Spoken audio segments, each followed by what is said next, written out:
Hello, Chair. Yes. So I'm waiting for just a few more people who said they would be here. Okay. So we can, so we'll have a quorum. Sounds good. I have someone who is signed in with a phone number 480-389-9288. Who is that, please? Yeah, hi, this is Stephen Esther with the town of Queen Creek. That's me. Thank you. All right, just let me know. Okay, I'll be waiting. Thanks. Okay, thank you.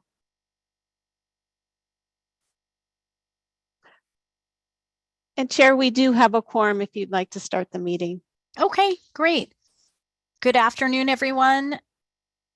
I'd like to welcome everyone to the April 18th, 2023 meeting, to all members of the MAG Active Transportation Committee.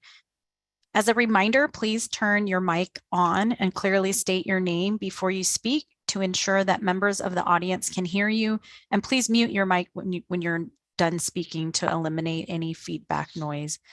Because this is a virtual meeting, a roll call vote will be taken for each action item on the agenda. And as a reminder, phone only attendees will need to press *6 to unmute yourselves. We will now begin the meeting with a roll call of all members. Thank you, Chair. I will begin roll call. Grant Anderson. Here. Thank you. Mariel Brown. Here. Stephen Chang. Here. Chair Conclu. Here. Stephen Esther. I'm here. Allison Feliz.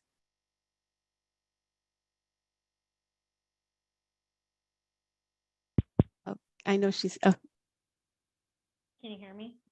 Barely, but I do hear you. Trying to figure out. It's for some reason it's popping up on my watch as well. So I might try and leave and come back. Okay, it sounds like the sound is good right now. Thank you. John Beltrain, proxy for Brandon Forey. Here. Thanks. Tiffany Halpern. Here. Tara Harmon. I'm here. Thank you. Jason Harris. Reed Kempton. Here. Daniel Loftus. Present. Jose Macias. Present. Elaine Mariol. Present. Christine McMurdy. I'm here. Mark Millstone. Here. Sasha Pachito. Here. Randy Proch. Here. Earl Ratledge. Here. Patrick Sage.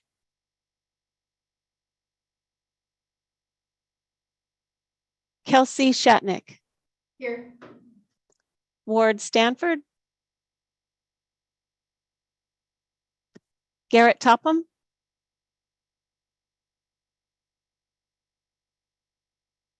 Justin Weldy. Present. Thank you. Chase Wallman. Here. Nathan Williams. Here. And is there anyone present who I did not call? Or anyone present now that I called or missed? Okay, thank you.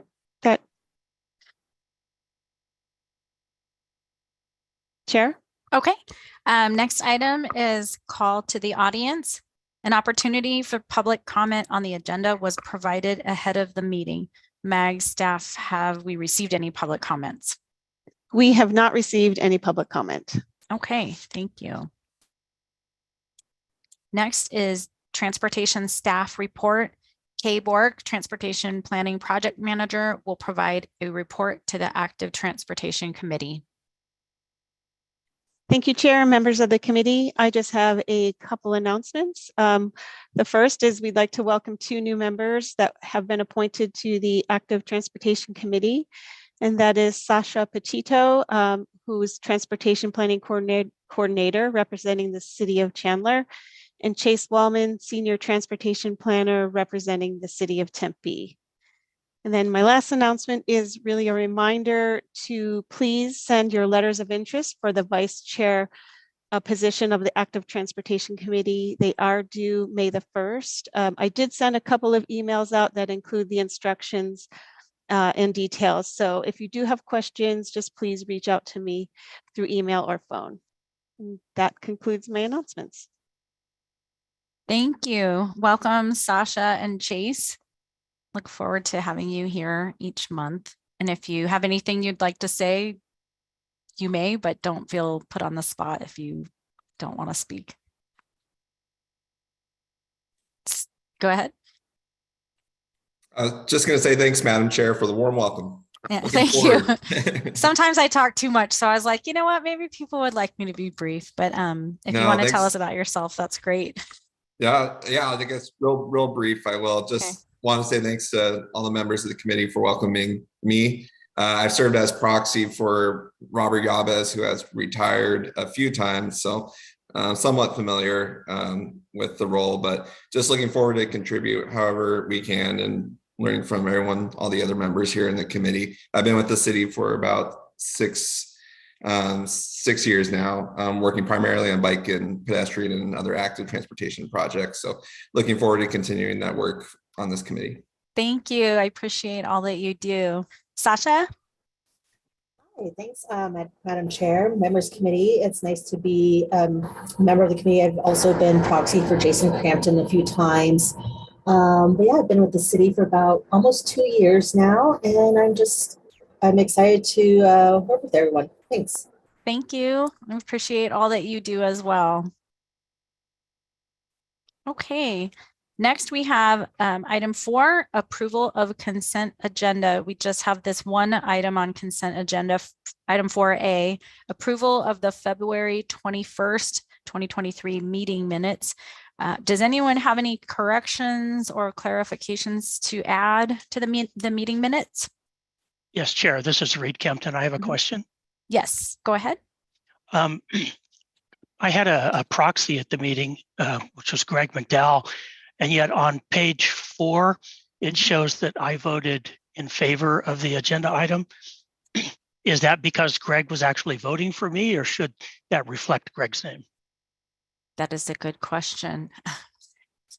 Okay, do you know? Chair. Yeah, we can update the minutes showing that Greg voted in favor. I think it's just because we were covering McDot being there present. Thank you. Thank you. Okay, thanks, Reed.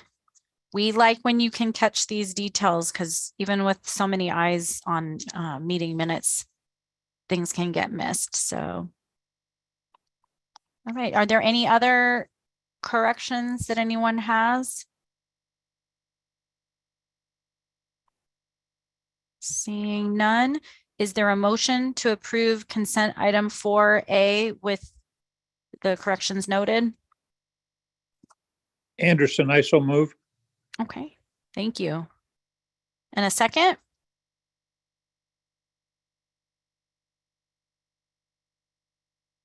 Daniel Loftus, I second. Okay, thank you. Okay, we'll do a roll call vote of all members participating, so please indicate how you vote. Thank you, Chair. Grant Anderson, Aye. Mariel Brown, Aye. Stephen Chang, Aye. Susan Conclu, Aye. Stephen Esther, Aye. Allison Feliz, Aye. John Beltrain, Aye. Tara Harmon, Aye. Jason Harris. He's not here, sorry. Reed Kempton, Aye. Daniel Loftus, Aye. Jose Macias, Aye. Elaine Mariol. Abstain. I wasn't at the February meeting. Thank you. Christine McMurdy, Aye. Mark Millstone, Aye. Sasha Pachito, Aye. Randy Proch, I will also abstain as I had a proxy present. thank you. Earl Ratledge, Aye. Kelsey Shatnick, Aye. Ward Stanford, sorry, he's not here. Garrett Topham, Justin Weldy,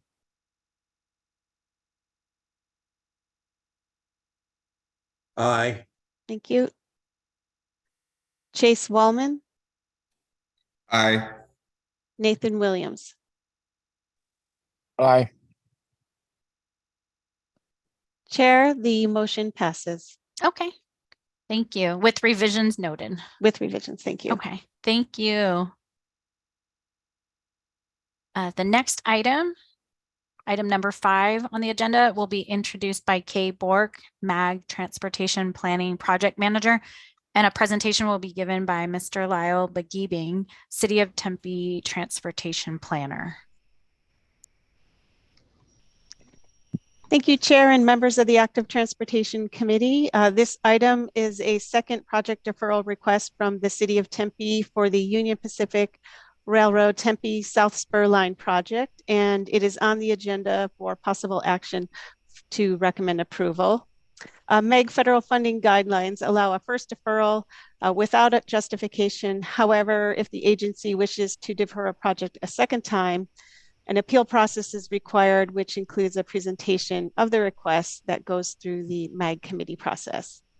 The presentation must explain any specific problems or issues that were beyond the control of the agency, causing the delay, demonstration of financial commitment to develop the project, a revised schedule and a plan that addresses the specific issues that have been identified, and demonstration that the previous cause of delay has been addressed or why the revised approach will address the problems causing the delay.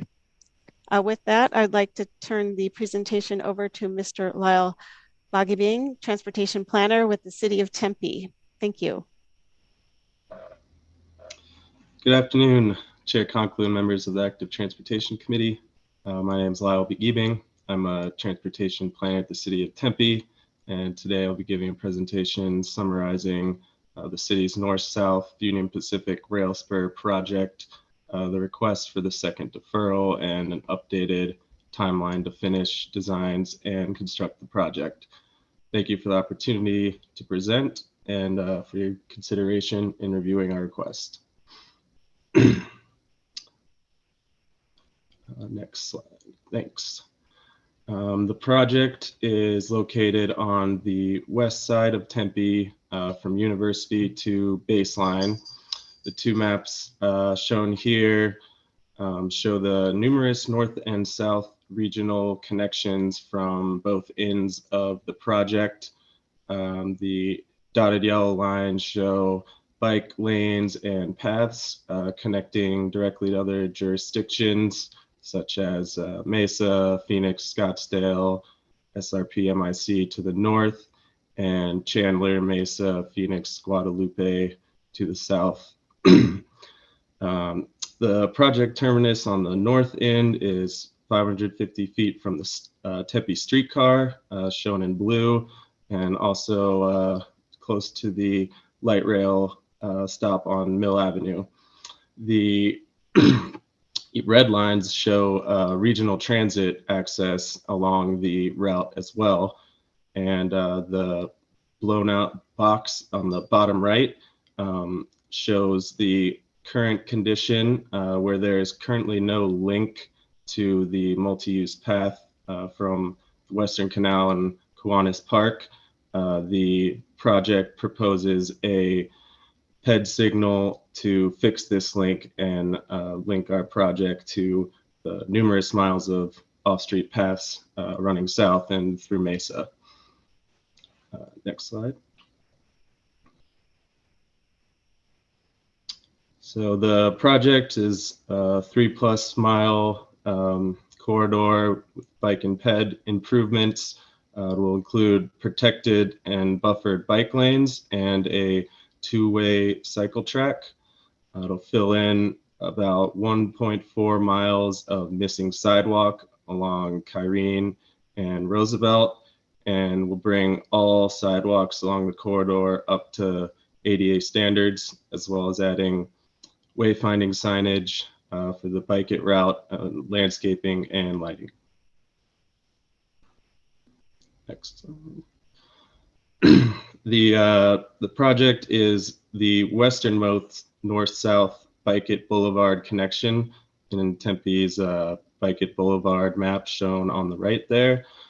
Currently runs from that missing connection just highlighted up Hardy, and this project will jog that over to Kyrene and Roosevelt, providing a more low-stress connection for the Bike It Boulevard system. The Kyrene cycle track will be the first cycle track in Tempe, seeing the success of both Mesa and Phoenix's projects. And it'll connect Kiwanis Regional Park as well as Dwight and Clark Parks along the route. The Roosevelt portion goes through an area with one of the highest employment densities in Tempe, the Maker District Corridor, and it was designated as an opportunity zone to incentivize more dense residential development and revitalize the corridor. Recently, the new Park on Broadway development, 323 units, was just completed along the corridor on Roosevelt and Broadway. And right across the street, also along this route, is Boulders on Broadway. They hold bike meetings or designated a local bike hero. And across the street from that is a Bike Saviors nonprofit.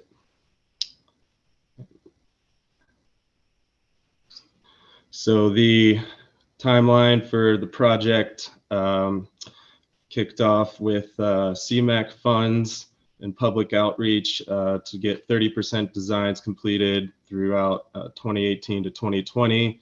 The first deferral was needed for more time to negotiate with various utilities and Union Pacific Railroad. After discussions continued, the city realized the first alignment would no longer be feasible for multiple reasons, and the city closed out the original project and restarted with the new alignment. In 2022, MAG approved the alternative alignment, and consultant has now begun plans to complete 30% plans for that new alignment. And tomorrow we hold our first public meetings on that. Next slide.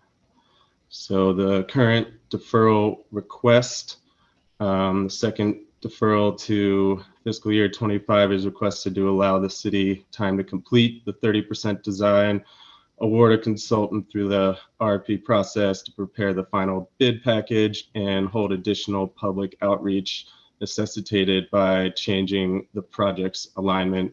Once the new alignment was approved by both the city and MAG, we were able to hire a new consultant and quickly get back to work to complete this project. Next slide. So the city remains committed to the project, which has been identified in multiple long-range planning documents, such as the general plan and transportation master plan. And the city will continue to allocate funding in the 5-year capital improvement program, and has also identified additional funding necessary to complete the construction. And next slide. Here we have the updated proposed schedule and anticipated dates. This shows a conservative schedule with time built in to reflect recent experiences with environmental and utility issues, obtaining various clearances. We're on track to complete the 30% plans in July 2023, and following that, final design to be completed in September 2024, with construction anticipated to begin in April 2025.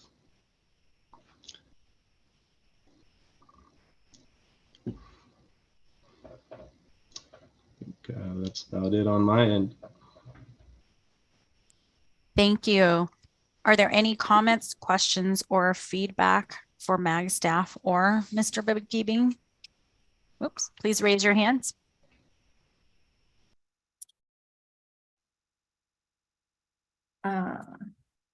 Go ahead, Tiffany.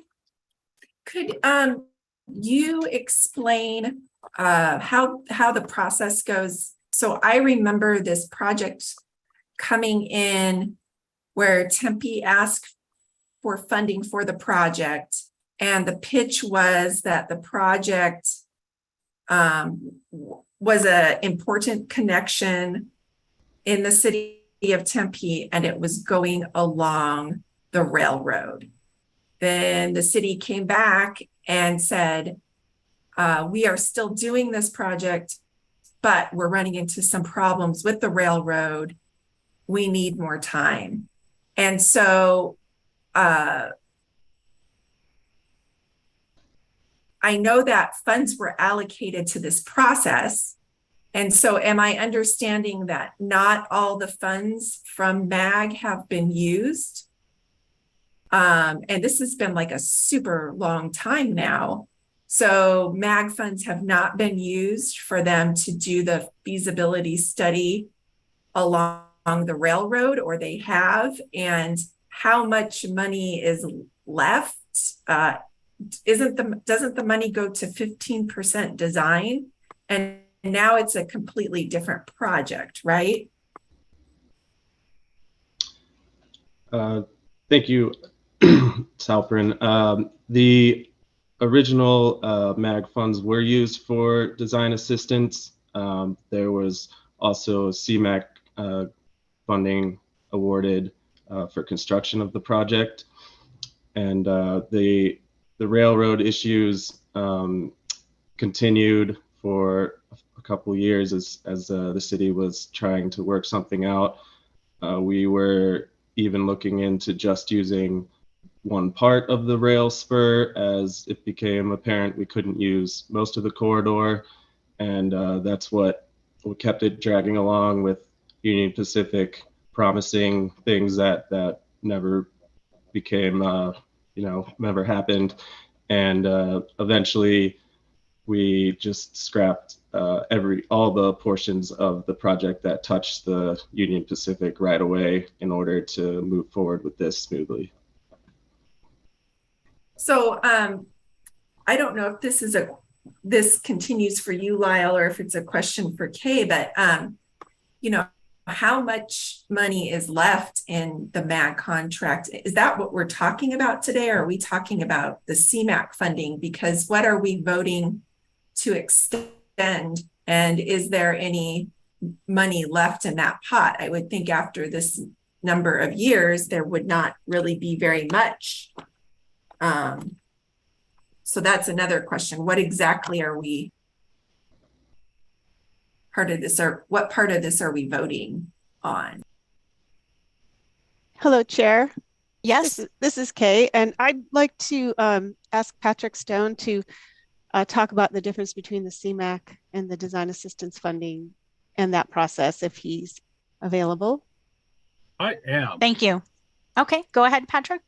Thank you, Madam Chair, Ms. Halpern. Yeah, so really two different things in play. The request that the city's bringing forward right now is for the CMAQ funding that's programmed for the construction, currently programmed in 2023. So what they're asking is to actually defer the construction funding.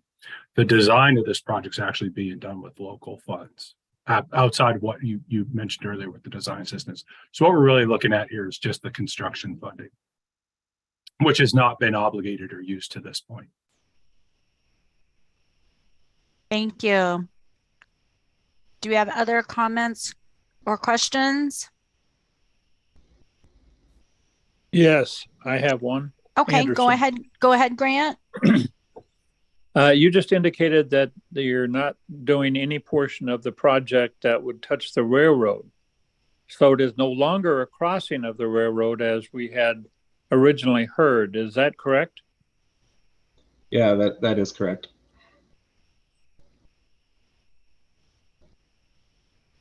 Will that meet the criteria that is necessary for connections? I believe so. Have to look further on that and get back to you, or if it anyone- helps to look at one of the slides with the maps, just to see. Yeah, that would help. Yeah. Again. Thank you. the Chase might Chase, have. go ahead, Chase. Great. Can you hear me? Yes. Thank you. Yeah, I just wanted to address the last question. It might help too to have that map up available. But this was an alternative alignment. The city still wanted to pursue a low stress bike and pedestrian corridor going north-south along the city that would connect these regional paths. So we took alternative alignment options to our city council for their recommendation of which alignment to move forward. We then came to MAG, I believe last year, I forget which meeting it was, to request the scope change to move that alignment based on the recommended city council alternative. So that's really the background as far as the alignment change. We were unable to get the easements to encroach in Union Pacific right away, which necessitated this alternative alignment. Yeah, and can we actually show slide 2 or 3 just so everyone can see the same thing? Thank you. Thank you, Chase. And it's for reference. I'm not sure that we have the original alignment on there, but it's as far as a quarter mile west, but much closer in other areas, such as this Kyrene section, which was the original scope of our north-south rail spur project. So that alignment has not changed, nor has the north side alignment, which was on Farmer, but this middle section going over to Roosevelt, which is about a quarter mile west of the original alignment, was what we got council feedback on for an alternative alignment. Thank you, Chase.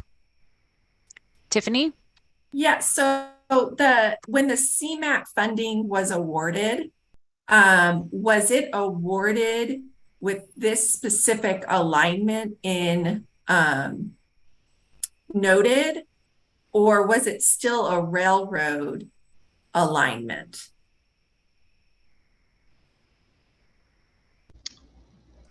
Yeah, I might lean it over to Patrick from MAG, but I think that was part of the scope change, right, Patrick? Yeah. So, Madam Chair, Tiffany, just to clarify some confusion perhaps on this agenda item. The city of Tempe has already come through the committee process and had approval to move the scope. So the alignment's been approved. The current alignment is the shifted alignment that you see. So the discussion today isn't so much about the alignment. We took that through the committee process, had that approved. Everyone agreed that made sense. It did agree with MAG policy. To your point in your earlier question, I didn't want to forget that the original alignment was along the rail. They did come to MAG and say, hey, it's untenable to do that project. We're going to shift it. Walk through the presentation. It was approved through the committee process. So really the question in front of the committee today, and I think these are good questions, but it's just the deferral of the construction funding, not the alignment of the construction funding, but just the programming. So that's really what we're looking at today, is that second deferral request for the funding. That helps clarify, Patrick. Thank you. I think on my end, what I have noticed with this committee is that funds that are awarded to projects have always been somewhat competitive.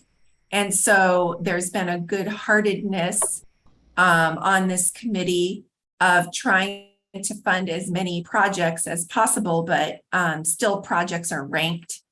And so I was just curious, if the project changes, then, what does that do to the funding? No, Madam Chair, Tiffany, it's a great question, actually. And I think I kind of see where you're going with this. The project was approved. You're right. It was ranked, it was scored, it was evaluated based on that original scope with the city's best intention of delivering the project that they competed for and submitted and were ultimately awarded.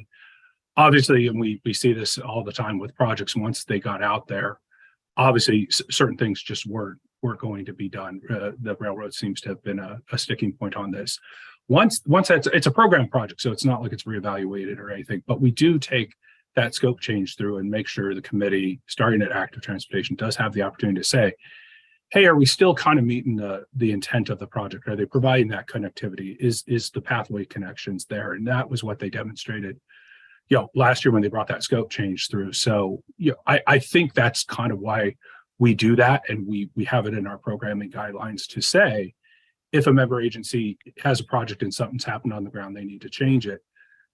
They have to go through the committee process and show there's still some value to that project. Thank you, Patrick.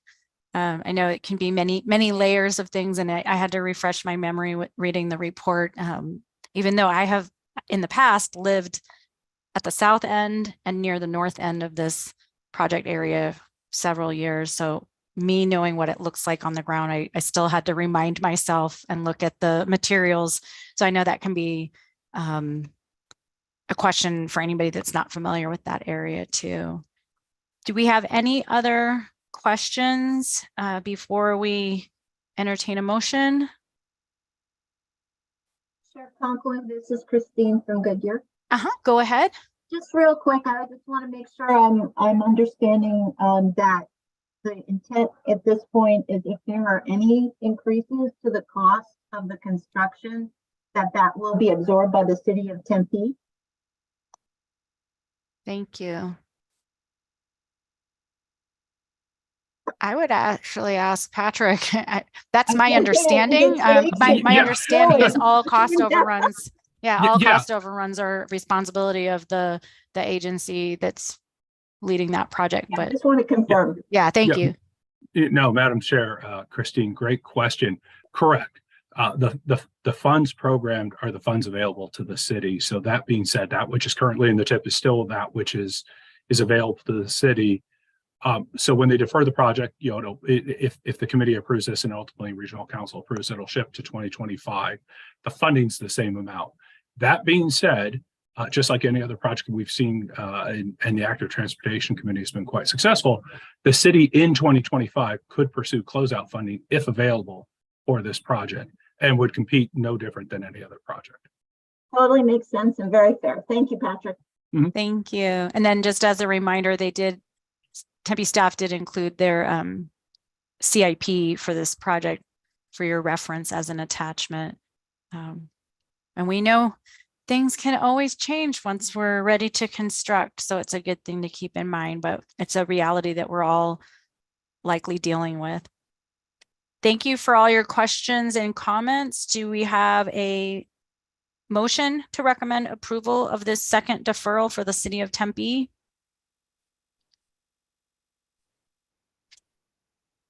This is Patrick Sage with the city of Glendale. I will make the motion. Okay.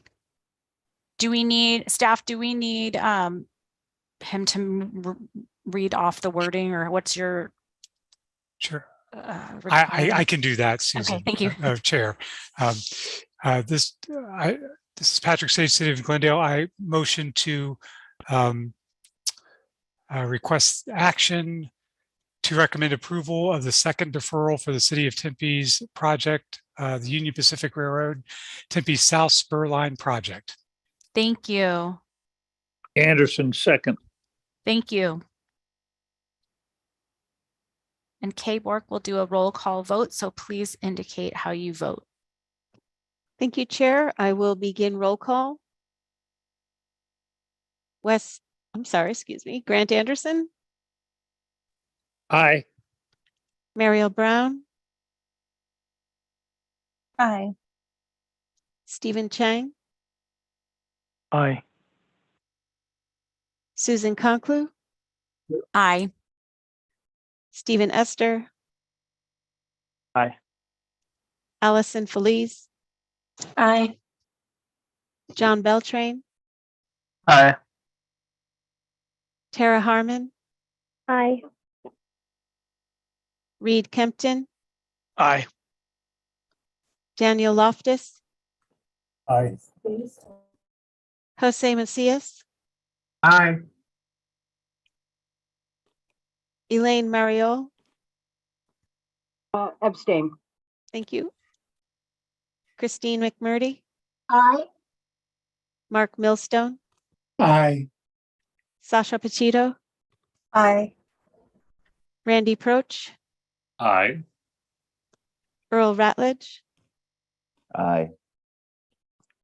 Patrick Sage, Aye. Kelsey Shatnick, Ward Stanford.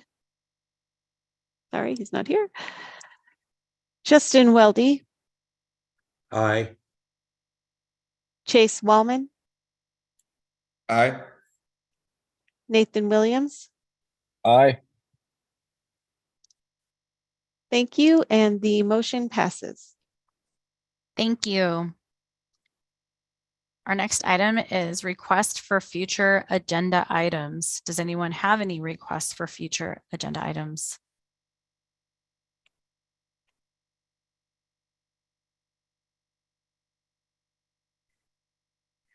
You're all in deep thought. So I don't see any hands raised, but if you do think of anything, please reach out to Kay so that she can add it to the list. Next item. Updates from committee members. Are there any updates or announcements by committee members? And I have a couple, but I'll let everyone go before me. Go ahead, Earl. Yeah, this is Earl with the Coalition of Arizona Bicyclists. I wanted to just do a quick recap of the Arizona Bike Summit, which was held in March. Each year, the coalition, along with partners, the City of Mesa, Mag Valley Bike Week, and the Arizona chapter of the Association of Pedestrian and Bicycle Professionals, host the Arizona Bike Summit. Was held in Mesa this year, and the presentations included 4 roundtable discussions and speakers from 2 nonprofits that have bicycle components. The roundtables included speakers that were talking about funding, talking about safety and the bike law, presentation of some bike infrastructure projects that are being built in different communities around the state, and a group of people that talked about how to advocate better for change. And this included people from outside the bike industry. So I found it was pretty interesting. The nonprofits included Free Bikes for Kids, which is a group that refurbishes used bikes for distribution for children in need, and Welcome to the America Project, which is a group that provides refurbished bicycles to people who actually use them, adults that use them for transportation. Both these groups provided an overview of their mission and then, put out the request that they can always use bikes for repair and volunteers to keep working on them. The summit was well attended this year. There were about 100 people there. Several people from this committee attended, or actually a number of people this committee did, and Elaine was one of the panelists on one of the panels, so that was cool. There's always representatives every year from the broad spectrum of agencies and organizations. People from the federal government are there, state government, counties, cities, and towns all have people attending. There are people that are from the various advocacy groups and bike clubs and more, more than that. At least one mayor of a city attended, and I know that there were council members from several communities that attended. So it was a great opportunity to talk to other people, to meet people that you've already only talked to on the phone, share ideas, and generally talk about bicycling. If you didn't attend and you want to watch some of the presentations, they are recorded and they're available on our website, which is cazbike.org. And if you attended and want to watch them again, they're there as well. So this is something we do every year. If you, I'll try to do a better job, I guess, with this group of publicizing it to let people know that it's there in case people didn't. And if you have any questions about the summit or questions about the coalition or Arizona Bicyclists, I'm happy to answer those. And if anybody else on this committee who attended wanted to share something that they learned or something that they found of interest, that's fine too. Thank you, Earl. I really appreciated all that went into this, and I know there's so many people that helped make it happen. And I even appreciate the indoor bike parking and the group ride afterwards to see some infrastructure in Mesa for anyone who hadn't seen that. I think it's a great event. I wish that it was longer, but I realized that for the interest of time, it's probably just right for the amount of sessions and everything we have. But I always feel like I wanted to talk to people more. So Yeah, it's a good balance. Yeah, I'm glad to hear that. There was some discussion with the coalition and the people that put it together, whether we wanted to try and do 2 every year, one more focused like this one is, which is more on, people that are involved in actual development and that type of stuff, and put together one that's more towards people that are bike riders and bike clubs, that kind of stuff. So I don't know if that would actually come into fruition. Actually, as you said, it's a lot of work to put this together, and putting 2 together in a year might be too much. But, that was something that people had approached us about is, could there be one possibly on a weekend that's more focused on club riders or whatever that might be. So we'll see what next year brings. Yeah, that's an opportunity for future feedback and discussions. But I appreciate the great update. Does anyone else have updates or announcements? Maybe some bike month related updates to give? Okay, I'll give mine. I'll start with Bike Month. Cycle the Arts celebrated 18 years on this past Sunday. We had 75 participants, and I want to say about 10 or 11 ride leaders and sweepers in small groups, riding on a guided ride to public art around mostly Old Town and neighborhoods in the south part of Scottsdale to show permanent collection as well as some temporary pieces that will be going away in about a year. So it's a great way for us to highlight some paths, neighborhood bikeways, ways to get in and out of Old Town by bike in a smaller group that is easier to manage than a huge, massive group. We got great feedback, and every year we do get feedback, and that's some of the ways that we make changes to or adjustments to our event. If you have any questions, please let me know. And then I just have a couple announcements about some federally funded projects. The Osborne Road Complete Street from Hayden to Scottsdale Road is nearing completion. I think they just have striping changes, but that included sidewalk gaps along this street that leads into Old Town. Some areas where we had missing sidewalk and people would literally walk in the road. So the project narrowed the existing medians and travel lanes, and also added bike lanes and a connection to the Indian Bend Wash path at Osborne Park, as well as a roundabout at Miller Road. And the 68th Street Complete Street from Indian School to Thomas Road is beginning this week and should be complete in about 5 months. That includes 2 rectangular rapid flashing beacons and crosswalks, as well as bike lanes and turn lanes and some traffic signal improvements. That one actually reduces the cross section from 4 travel lanes to 2 to match the rest of the roadway north and south of this project. So we're very excited, since this one leads down to and from Tempe, where the road becomes College. So let us know if you have questions. And then if any of you have updates on some of your projects that we've looked at in the past, we love to hear about that. If not, we will give a reminder about the next meeting date, which will be on May 16th, 2023 at 1 o'clock via teleconference.